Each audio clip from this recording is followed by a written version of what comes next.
C'est la compile du morning de Diffoul sur Skyrock.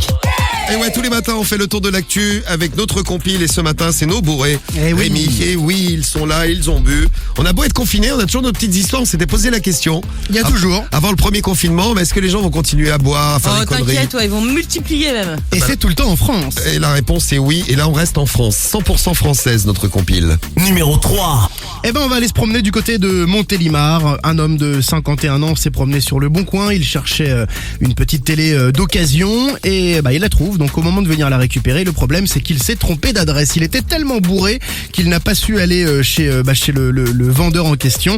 Et là, énervé, il est rentré dans l'appartement. Il a agressé le locataire des lieux. Je veux ma télé. Bon, le père de famille sur place était quand même relativement surpris. Il a essayé de lui expliquer quand même que c'était une erreur. Le soulard n'a rien voulu entendre. Il a carrément essayé de débrancher la télé familiale qui était au mur. Il a tout fait pour... Il a voulu arracher la télé. Bon là, trop c'est trop. Une bagarre a éclaté. La police est arrivée sur place et l'homme a été placé en cellule de dégrisement. Le père de famille a porté plainte. Il lui a mis un bon pain quand même. Ah, quand même. Bonne patate, mais c'est quand même légitime défense, donc ça va. Bon, ça va. Bon, on vendait un truc sur le Bon Coin, faites attention. Grave. Moi, je vous amène au petit carrefour. Enfin, Numéro 2. petit carrefour. Au carrefour de Troyes. Ah oui, il est grand. Ah, il est grand. Merci Il est grand, Rémi, il est je ne connaissais pas. Le carrefour de Troyes avec un homme qui, ce week-end, les bars étant fermés, s'est dit, je vais aller boire un coup. Et le mec s'installe tranquillement dans l'allée l'allée des alcools du carrefour et se met directement à boire dans le rayon. Il se sert, il Normal. boit, il tease. Bon, à un moment, évidemment, il s'est fait repérer par les employés du carrefour. La gérante du magasin arrive, lui demande de payer toutes les bouteilles ouvertes, ce qu'il refuse.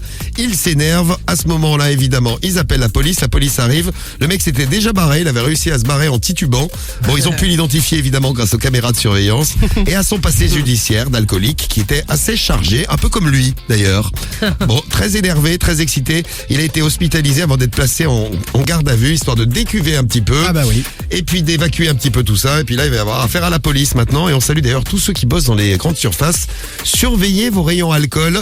Il y a des gens qui croient que c'est des bars, que c'est les derniers bars ouverts en Ils ouvrent France. les bouteilles et hop. Et hop. Et à la place numéro 1. Numéro 1. Et on va un tout petit peu plus à l'ouest, pas loin, du côté de Chartres, direction le McDo. Un mec bourré bien relou a perturbé le bon fonctionnement du restaurant. Il dérangeait les clients, il cassait les couilles quoi. Et voilà, les employés ont fini par prévenir la police. Alors au moment de l'arrivée de la patrouille, il a voulu se venger, il a voulu montrer que c'était lui le patron. Il a déboutonné son pantalon pour exhiber ses parties génitales. Ah là, il a fait le jeu de l'hélicoptère avec son zizi. Il a fait l'hélicoptère, tout à fait. Voilà, il a fait l'hélicoptère. Comment l'ont pris les policiers? Pas très bien, parce qu'il a été interpellé et placé en cellule de dégrisement, le temps de décuver un petit peu, puis ensuite garde à vue. Et là, il risque quand même 1 an de prison et 15 000 € d'amende. Ah, tu montes ton zizi, tu fais de l'hélicoptère avec? C'est de l'exhibition. C'est de l'exhibition, ouais. Ah ouais. Surtout que dans un McDo, j'ose imaginer, il y a quand même des gosses, tout ça. Bon là, c'est le confinement, mais quand même quoi. Oui, bon, il a bien fait En de le fait, faire. faut pas faire l'hélicoptère avec son zizi, quoi, Non, concrètement. Non, voilà, en gros. Bah si, chez toi dans la douche, tu peux. Non, Cariole, elle peut pas, non. Non, Rémi, je t'expliquerai pourquoi, mais Cariole ne peut pas faire non, mais l'hélicoptère. Bon, voilà nos bourrés du week-end. Ils ont fait la une de l'actu. Et vous êtes au courant de tout sur Skyrock.